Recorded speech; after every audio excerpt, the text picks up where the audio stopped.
할렐루야. 아멘. 네, 우리의 삶을 인도하셔서 천국에서 영생 복락할 수 있도록 인도해 주시는 우리 주님을 향하여 할렐루야 찬양대에서 귀한 찬양을 올렸습니다. 찬양의 가사처럼 우리 주님을 우리의 삶의 소망으로 삼고 또 주님을 닮고 가까운 훗날에 주님의 심판대 앞에서 인정받고 영생 복락에 이르는 우리 모두가 되기를 주의 이름으로 축원합니다.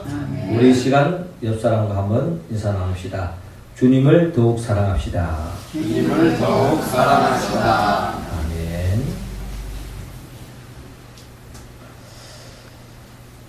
아멘. 연세대 세브란스 병원 심장병동에 한 기도시가 걸려 있는 것을 본 적이 있습니다.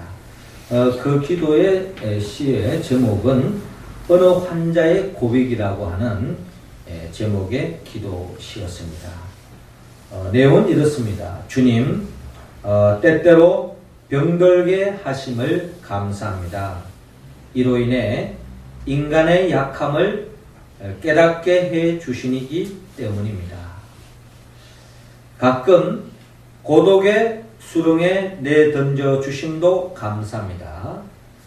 그것이 주님과 가까워지는 기도이기 때문입니다.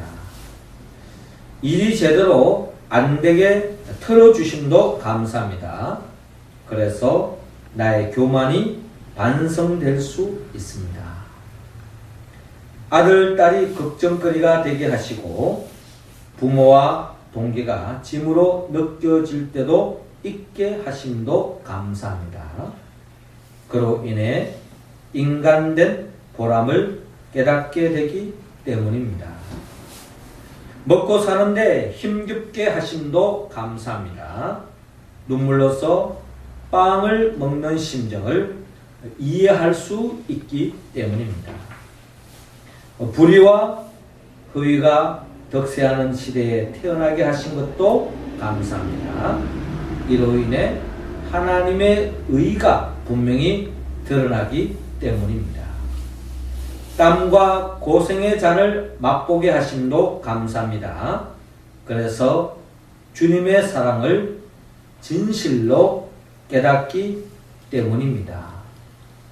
라고 하는 시의 내용입니다. 그리고 마지막으로 주님, 이 모든 일로 감사할 마음을 주심을 감사합니다.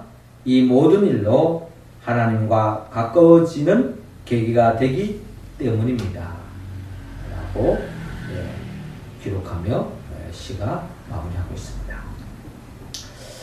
그렇습니다. 우리의 삶은 어떻게 보고 어떻게 해석하느냐에 따라서 늘 감사와 기쁨이 넘치는 행복한 삶이 될 수 있는가 하면은 또한 어떻게 보고 해석하느냐에 따라서 끊임없는 불평과 원망으로 가득 찬 불행의 삶으로 이어질 수 있다라는 것을 우리는 생각해 볼 수 있습니다.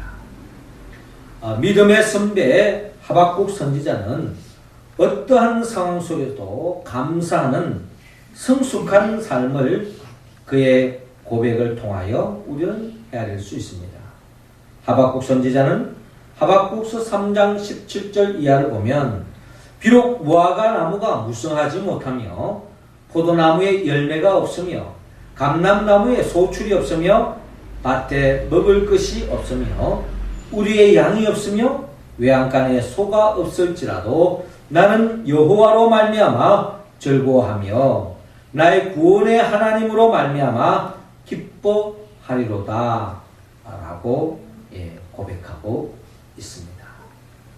하박국 선지자는 어떠한 처지, 어떠한 형편 속에서도 항상 감사하는 마음을 잃지 않았다라는 것입니다. 이것은 결국 하박국 선지자를 통하여 하나님 아버지의 바람을 읽을 수 있습니다. 하나님은 우리 모두가 어떠한 형편 속에서도 감사와 기쁨이 넘치기를 원합니다. 그것도 우리의 인생의 한 단면에 한 부분, 한 상황에서만 이루어지는 것이 아니라 늘 일평생토록, 아니 영원토록 감사와 기쁨이 넘치는 삶으로 나아가기를 원하고 있습니다.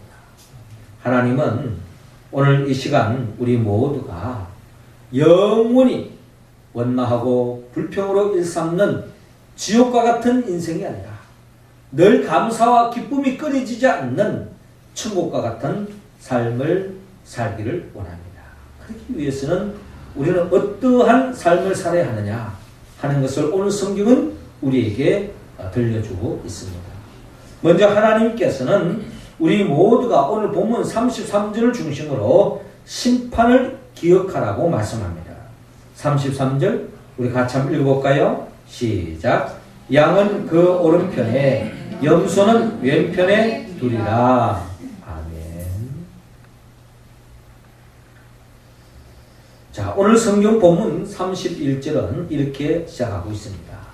인자가 자기 영광으로 모든 천사와 함께 올 때에 자기 영광의 보좌에 앉으리니 모든 민족은 그 앞에 모으고 각각 구분하기를 목자가 양과 염소를 구분하는 것 같이 하여 양은 그 오른편에 염소는 왼편에 두리라 라고 오늘 성경은 기록되어 있습니다. 자, 우리 주님은 오늘 우리 교회에게 따르는 것처럼 예수부터는 우리의 왕이요 그리스도입니다. 우리의 삶의 주인이 되시고 또 이 역사를 통치하고 계시고 또 이 역사를 창조할 뿐만 아니라 지금도 구속하시고 또 이끌어 가시는 집행하시는 분이 우리 예수님이라는 것을 우리는 고백하지 않을 수 없습니다. 그 주님이 마지막 때에 심판이 있다는 겁니다. 마지막 때의 심판. 우리 인생이 이 땅에서 삶을 마감하는 순간에 그것으로 다 끝나는 것이 아니라 우리의 삶의 심판대 앞에 우리는 다 서야 된다는 겁니다. 믿었던 사람이든 믿지 않는 사람이든. 그래서 모든 사람들이 하나님의 심판대 앞에 서는데 어떤 사람은 염소와 같이 왼편에 이르는 사람이 있고 어떤 사람은 양과 같이 오른편에 이르는 사람이 있다. 양과 같은 사람, 염소와 같은 사람. 하나님의 심판대 앞에서 나누어진다라는 것입니다. 하나님은 우리 모두가 양과 같이 오른편에 설 수 있는 심판대 앞에서 칭찬받고 인정받는 우리 모두가 다 되기를 주님은 원하고 있습니다. 집 없는 사람들에게 집을 지어주는 운동이 있죠. 그것이 바로 헤비타트 운동, 세계적인 하나의 NGO 단체의 운동이라고 우리는 알고 있는데요. 이 헤비타트라고 하는 말은 이 보금자리라고 하는 뜻이라고 합니다.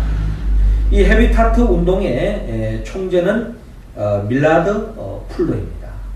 이분이 헤비타트 운동의 총재로서 창시자이며 지금까지 총재로 있는데 이분이 1960년대에 미국의 백만장자로 소문난 사업가였습니다.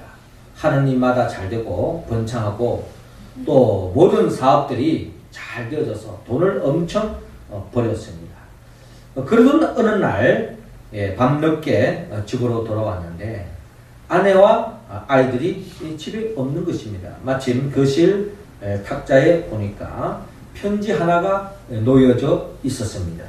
그 내용즉슨 아내가 써놓고 간 내용이었는데 그 내용을 읽어보니 이렇습니다. 오늘 밤도 돈을 세시오. 오늘 밤도 돈 벌 궁리나 하시오. 필요 없는 우리는 당신 곁을 떠납니다. 라는 글귀가 적혀 있었습니다.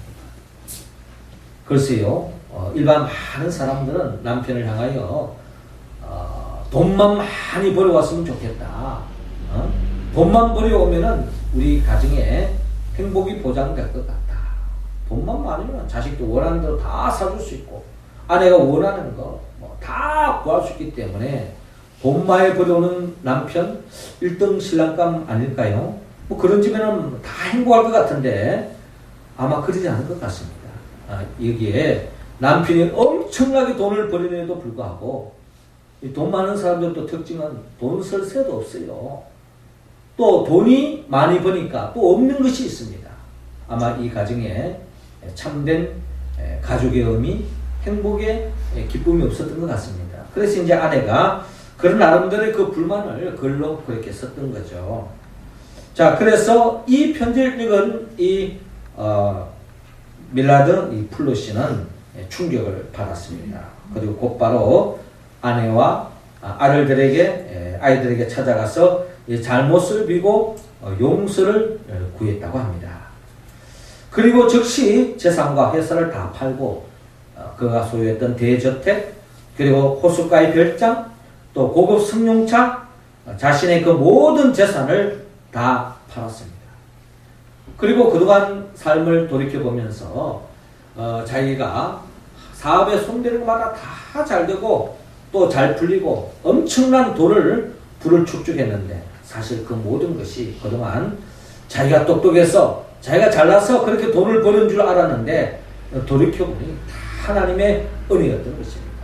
그래서 그 은혜를 어떻게 하면 하나님 은혜에 보답할까 하는 생각 끝에 그 자신이 예수를 믿음으로 하나님의 자녀가 되었고 영생에 잇대어 살아가는 한나라를 살아가는 백성이 됐기 때문에 그 은혜에 조금이라도 보답하고자 하나님이 가장 기뻐하는 일 선교 사역 전도하는 데 힘쓰고자 결국 아프리카에 가서 아프리카 이 자일에 이 빈민촌에 가서 그들과 동고동락하며 3년 동안 복음을 전가하면서 또 이 선교 개념은 단순히 복음만 전하는 것이 아니라 그들의 어려움도 해결해주고 병든 자를 약을 공급해주고 또 배고픈 사람들에게 양식을 또 이렇게 전해주고 이런 좋은 일들을 하면서 3년 동안 보냈습니다. 그리고 난 뒤에 그가 이제 미국으로 돌아와서 약 23년 동안 미국과 전 세계의 빈민들을 위해서 일을 하고 있는데 그가 약 2000년도까지만 하더라도 76개국의 지부가 설립되었고 2000년대 말에는 전 세계에서 10만 채의 집을 지어서 가난한 사람들에게 나누어 주었습니다. 한 번은 이 기자가 이 밀라드 플루시에게 이제 인터뷰를 하는 가운데 그가 이런 고백을 합니다. 저는 천국을 믿는 신자입니다. 또 하나님의 나라를 믿기 때문에 가난한 생활을 극복하는 것은 별 문제가 되지 않습니다. 비록 이 땅에서 나름대로 어렵게 살더라도 또 우리가 하나님의 뜻대로 살면 천국이 예비되기 때문에 나름대로 그 가난과 어려움을 극복해 나아갈 수 있다는 겁니다. 그러나 그가 이 땅에서 물질적인 부를 가난한 자에게 나누어질 때에 진정한 행복을 이룰 수 있다는 것을 그는 아내와 아이들이 집을 나갔을 때 비로소 깨닫게 되었다는 겁니다. 그러면서 그는 하나님의 심판대 앞에 섰을 때에 하나님 앞에 인정받기 위해서 이 세상에 사는 동안 불확실 속에서 언제까지 살지는 모르지만 결국 이 땅에서의 삶은 잠시 잠깐인데 영원한 하나님의 나라에 비해서 잠시 잠깐인데 이 땅에서 정말 보람있고 하나님이 기뻐하는 가치 있는 일을 해야 되겠다라고 생각하고 모든 사업을 내려놓고 자기가 그동안 버린 하나님 주신 그것을 가지고 마음껏 어려운 사람을 돕는 데 힘쓰고 있다고 그런 고백을 한 바가 있습니다. 그렇습니다. 우리는 때로는 이 땅에서 천년 만년을 살 것처럼 계획하고 꿈꾸며 살고 있지만 언젠가 예수님이 재림하여 오실 때가 있습니다. 그때가 바로 심판의 날입니다. 심판대 앞에서 지난날 이 땅에서 어떻게 살았는가 주님은 우리에게 물을 것입니다.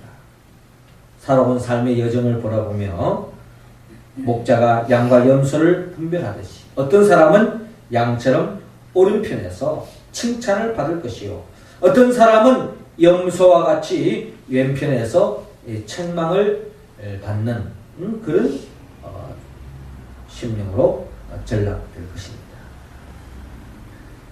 주님은 우리 모두가 심판대 앞에서 우리 모두가 칭찬받기를 바랍니다. 사실 오늘의 우리의 삶의 행복은 심판대 앞에서의 우리의 모습과 연결되어져 있습니다. 여러분, 세상 모든 사람들이 우리를 부러워하고 모든 사람들이 흠모하는 그런 남부럽지 않는 인생을 살고 있다고 생각해 봅시다. 그러나 우리가 심판대 앞에서 주님 앞에 책망받고 영원한 영불로 떨어질 수밖에 없는 우리의 삶이라면 그 심판대 앞에서 오늘의 우리의 이 삶을 조명해 볼 때에 이게 잘 사는 게 아니고 남들 보기에 행복한 게 진정한 행복이 아닐 수도 있다는 겁니다.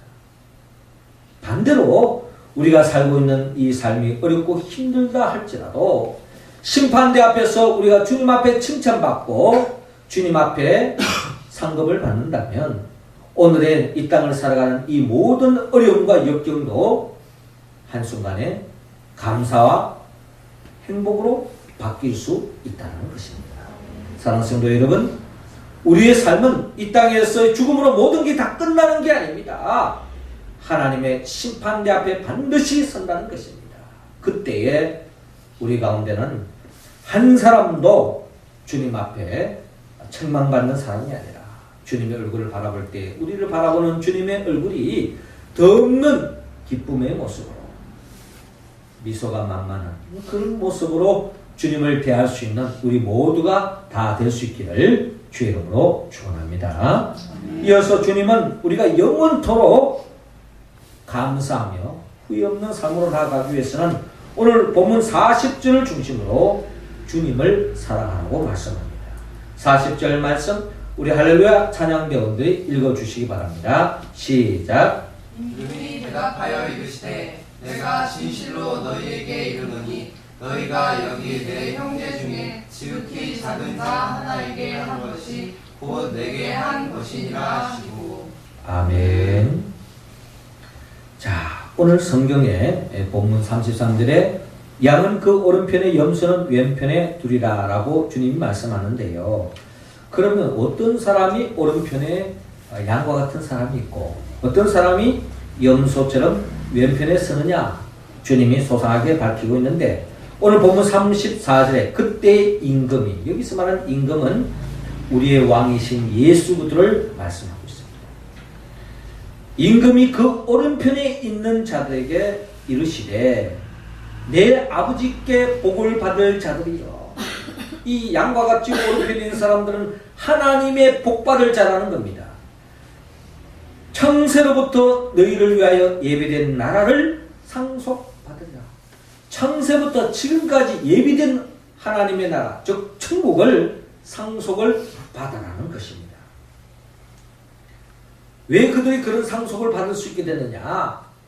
35절에 그 이유를 밝히고 있는데 내가 줄일 때에 너희가 먹을 것을 주었고 목마를 때에 마시게 하였고 나그네 되었을 때에 영접하였고 헐벗었을 때에 옷을 입혔고 병들었을 때에 돌보았고 옥에 갇혔을 때에 와서 보았느니라. 자, 예수님께서 정말 어려울 때에 너희들이 나와 함께 해주었구나 이런 말씀 알겠습니까?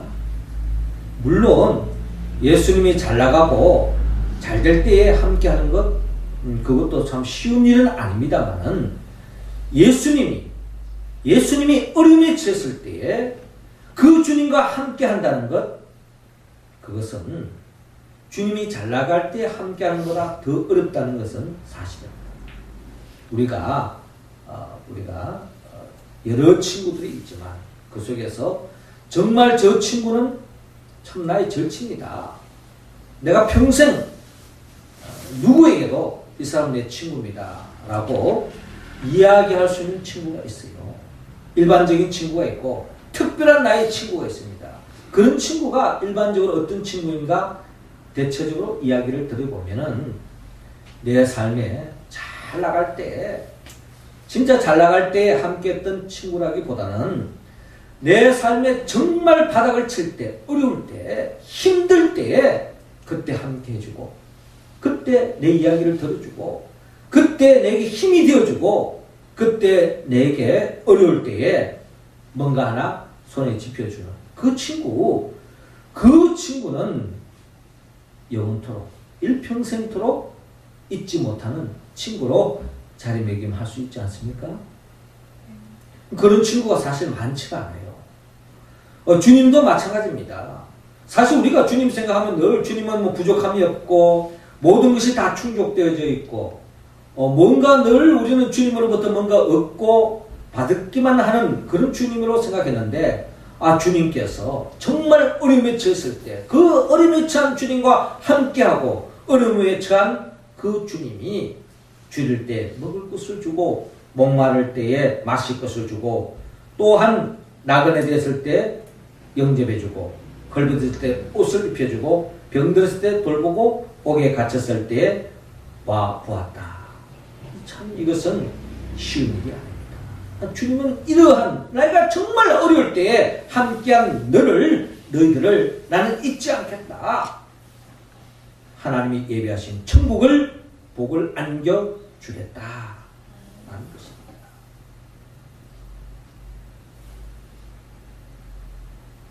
자, 그런데 이 말씀을 듣고 오른편에 있던 양과 같은 인정받은 이 성도들이 약간 멈칫하면서 주님께 이런 질문을 합니다. 오늘 본문 37절에 이에 의인들이 대답하여 이르되 주여 우리가 어느 때에 주께서 줄이신 것을 보고 음식을 대접하였으며 목마르신 것을 보고 마시게 하였나이까? 어느 때에 나그네 되신 것을 보고 영접하였으며 헐벗으신 것을 보고 옷 입혔나이까? 어느 때에 병드신 것이나 옥에 갇히신 것을 보고 가서 배웠나이까? 라고 묻습니다. 그러니까 이 양과 같은 이 의인들이 약간 뻘쭘해진 것 같아요. 주님이 정말 이 어려울 때 나와 함께 해줬다는데 사실 내 인생을 돌이켜봤을 때 주님께 직접 감옥에 있을 때 간 적도 없었고 주님이 목마를 때 물 한 그릇 떠준 적도 없는데 왜 주님이 저런 말씀 혹시 나를 잘못 부른 거 아닌가 하는 그런 상황이었습니다. 이때에 40절에 임금이 대답하여 이르되 즉 예수님께서 말씀하십니다. 내가 진실로 너희에게 이르노니 너희가 여기 내 형제 중에 지극히 작은 자 하나에게 한 것이 곧 내게 한 것이니라 라고 주님께서 말씀하고 있습니다. 너희가 여기 내 형제 중에 지극히 작은 자, 여기서 말하는 지극히 작은 자는 뭐 아주 키가 작다든지 왜소하든 이걸 지금 이야기하는 게 아니겠죠? 정말 어려움에 처해 있는 사람, 내 주위에 그 사람이 가족일 수도 있고 성도일 수도 있고 친척일 수도 있고 친구일 수도 있고 옆집 사람이 될 수도 있는 거고 지나가는 사람이 될 수도 있는 거고 정말 어려움에 처한 사람, 이 사람에게 한 것이 결국 나에게 한 것이다 라고 말씀합니다. 자, 이 말씀에는 전제가 있어요. 우리가 주님을 믿고 주님을 사랑하고 또 주님을 대하듯이 내 주의 모든 사람을 대할 뿐만 아니라 특별히 어려운 사람들에게 주님의 사랑으로 그 사람을 섬기는 사람, 이런 사람이 오늘 성경이 말하는 양 같은 사람이요 의인이요 하나님의 나라의 상속자로서 하나님의 복에 참여할 수 있다라고 오늘 성경은 말씀하고 있습니다. 톨스토이의 작품 중에 나오는 구두장이 할아버지 이야기가 있습니다. 한 구두장이 할아버지가 있는데요. 이 할아버지는 일평생을 살아오면서 참 하나님의 은혜에 늘 감사하고 늘 하나님께서 이 모양 저 모양 지켜주시고 아직까지 건강 주셔서 매일매일 구두 수선을 하면서 또 이렇게 구두방을 경영하면서 또 이 복된 삶을 살아가고 있다는 것에 대해서 늘 감사하는 사람이었습니다. 또 죽어도 천국이 예비되기 때문에 영원한 생명이 있대요. 하늘나라 살아가는 이 삶이야말로 얼마나 감사하겠습니까? 그런 가운데서도 이 구두방 할아버지에게 간절한 소원이 하나 있었습니다. 그 소원은 다름이 아니라 내 살아생전에 한번 예수님을 꼭 뵀으면 좋겠다. 물론 죽어서 천국 가면은 우리가 다 주님을 만나고 주님의 얼굴을 뵙고 주님과 동고동락 하겠지만 이 땅에서 그 주님의 얼굴을 한번 봤으면 좋겠다 하는 그런 아주 순수한 그런 소망이 있었어요. 그래서 그런 소망을 가지고 있는 가운데 마침 어느 날 꿈을 꾸는데 그 꿈속에 예수님이 찾아왔습니다. 꿈속에서 예수님에게 이 구두방 할아버지가 자기의 소원을 예수님께 전했습니다. 제가 살아생전에 살아있는 동안에 예수님 한번 얼굴 봤으면 참 좋겠습니다. 예수님이 뭐라고 말씀하는 게 아니까 그러면 내가 내일 네가 일하는 그 구두방에 내가 찾아보겠다 라는 것입니다. 아침에 눈을 떠보니까 꿈이었습니다. 아닌 게 아니라 오늘 예수님이 나를 만나준다고 했는데 하는 그러한 설레이는 마음으로 이제 하루를 보내는 겁니다. 마침 아침에 아내에게 또 그냥 시장을 보게 해서 진수성찬을 차려놓고 맛있는 음식을 해놓고 예수님이 오면 내가 마음껏 대접해야 되겠다.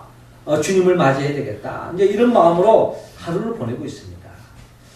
그런데 웬걸 하루가 다 지나가도 주님이 오지 않습니다. 그런데 이제 하루를 지나보니까 그날 이 할아버지 집에 가게에 찾아온 사람은 아주 정말 어려워서 구걸한 거지 한 사람과 그리고 아주 그냥 허약하지만 또 생계를 유지하기 위해서 청소부 할아버지가 한 분이 또 방문하셨고요.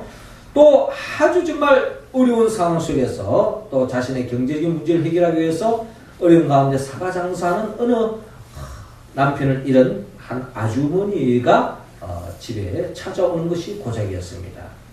그들이 다 올 때마다 다 너무나 어렵고 힘들어 보이기 때문에 마침 주님께 드리려고 음식을 많이 장만했기 때문에 그 음식들을 이렇게 나누다 보니까 결국 음식들을 다 나눴어요. 그럼 하루가 다 지나가고 오실 주님은 오지 않고 하루가 다 지나갔습니다. 그날 밤에 마침 또 잠을 자는데 꿈속에 예수님 또 찾아왔어요. 그래서 이 구두방 할아버지가 예수님께 묻습니다. 예수님 그럴 수 있습니까? 오늘 밤에 오늘 낮에 제 가게에 찾아오신다고 했는데 왜 오지 않았습니까? 섭섭합니다. 이랬더니 주님께서 하시는 말씀이 내가 오늘 내 집에 3번이나 찾아갔는데 예? 안 오셨잖아요. 내가 너를 3번이나 찾아갔다 라는 것입니다. 그때마다 나는 3번이나 다 대접을 받았다. 참으로 너는 나를 사랑하는 줄 이제 알았다. 내 이웃에게 보잘것없는 사람을 대접하는 것이 곧 나를 대접한 것이다. 라는 주님의 음성을 들었다고 합니다. 예, 성경이 말하는 주님을 사랑하는 사람, 주님을 사랑하는 사람은 결국 주님의 사랑으로 내 주위에 나의 도움의 손길이 필요한 사람, 나의 사랑과 나의 섬김이 필요한 그들에게 섬기는 것. 그것이 진정한 예수님을 사랑하는 사람의 삶의 모습이다 하는 것을 오늘 성경은 우리에게 들려주고 있습니다. 오늘 주님께서 말씀하셨죠? 내가 진실로 너희에게 이르노니 너희가 여기 내 형제 중에 지극히 작은 자 하나에게 한 것이 곧 내게 한 것이니라 라고 말씀하고 있습니다. 지극히 작은 자에게 하는 것, 그게 바로 주님에게 하는 것과 다름이 없다라는 것을 오늘 주님은 우리에게 말씀합니다. 사랑하는 성도 여러분, 우리가 주님을 육신의 몸을 가지고 이 땅에 살아가는 동안에 일평생도록 한 번도 우리가 보지 못할 수도 있을 것입니다. 그러나 주님은 우리의 삶 속에 늘 우리와 함께 하시고 때로는 정말 우리의 도움이 손길이 필요한 사람을 통해서 주님은 우리에게 다가오십니다. 모든 사람들에 대할 때에 주님을 대하듯이 대하고 주님을 사랑하는 마음으로 모든 사람을 대할 때 특별히 때로는 우리에게 부담이 되고 때로는 우리가 정말 벗어나고 싶은 힘든 사람의 모습으로 우리에게 다가올 수도 있습니다. 그들을 정말 주님을 사랑하는 마음으로 섬기고 사랑할 때에 하나님께서는 우리 모두에게 양과 같이 의인과 같이 오른편에 서게 하셔서 하나님이 예비하신 영원한 천국에서 영생 복락할 수 있도록 인도해 주실 줄로 믿습니다. 그 복에 참여해서 영원토록 원망하고 불평하는 지옥과 같은 인생이 아니라 영원토록 감사함으로 하나님의 나라를 살아가는 우리 모두가 될 수 있기를 주의 이름으로 축원합니다.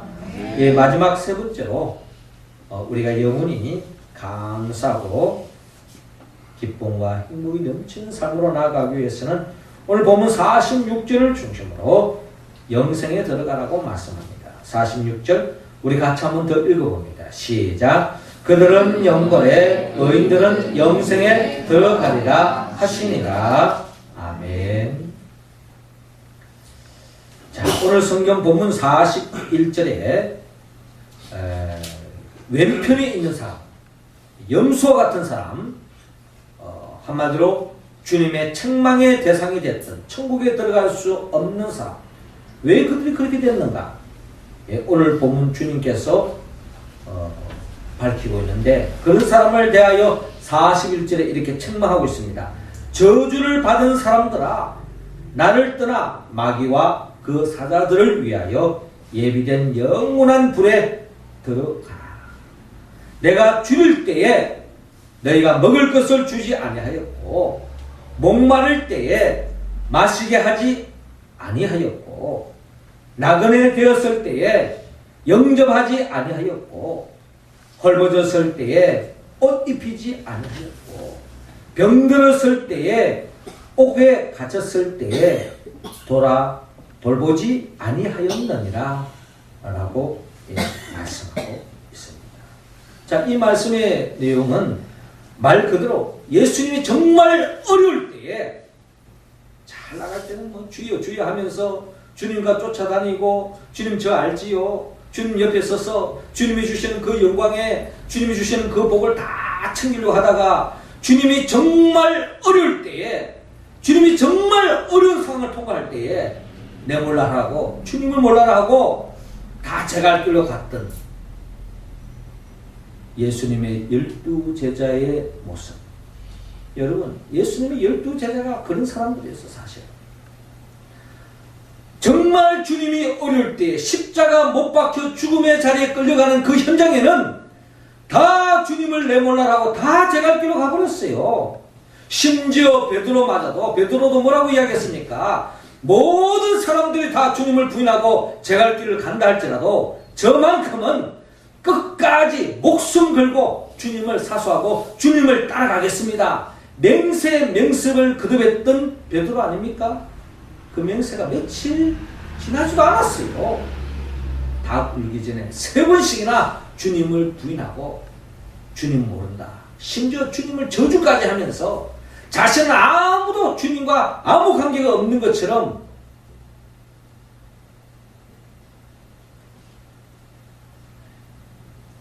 거리를 두었던 것이 바로 베드로요 12 제자의 모습이라면 사실 우리의 삶의 자리에도 정말 주님이 어려울 때 그 자리에 내가 함께하고 있는가? 우리도 보세요. 내 삶이 잘 될 때면요. 나는 잘 모르는데 옛날 초등학교 친구라 그러고 중학교 친구라 그러고 대학 동창이라 그러고 어디서 소문 듣고 다 찾아옵니다. 응? 어떻게든 엮어보려고 말이죠. 그런데 내가 어려움에 처했을 때 정말 믿었던 친구도 다 제갈 길로 가는 게 이 세상 사람들의 모습이에요. 그건 남 이야기가 아니라 우리 자신의 모습입니다.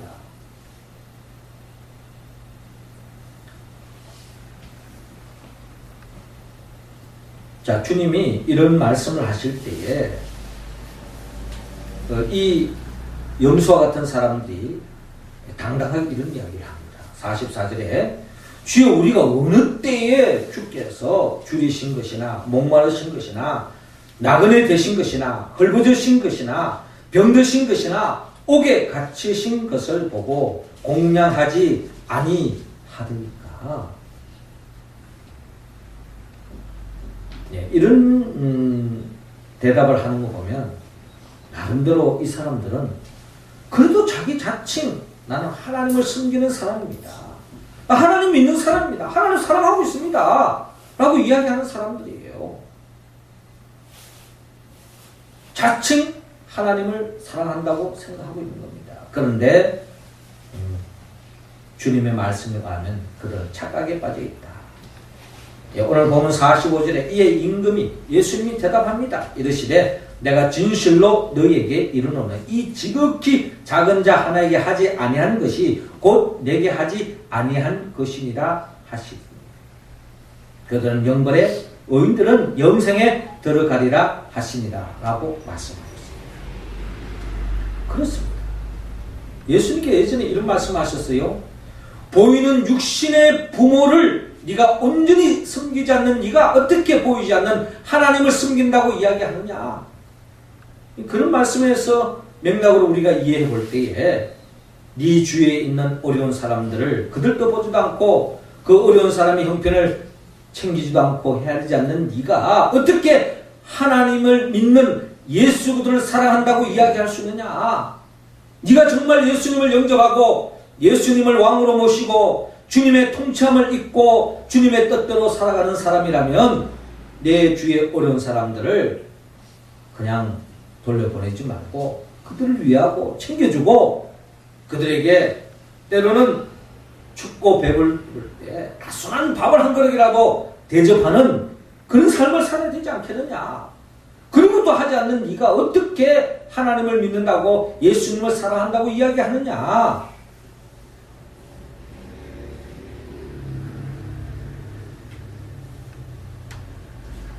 그렇습니다.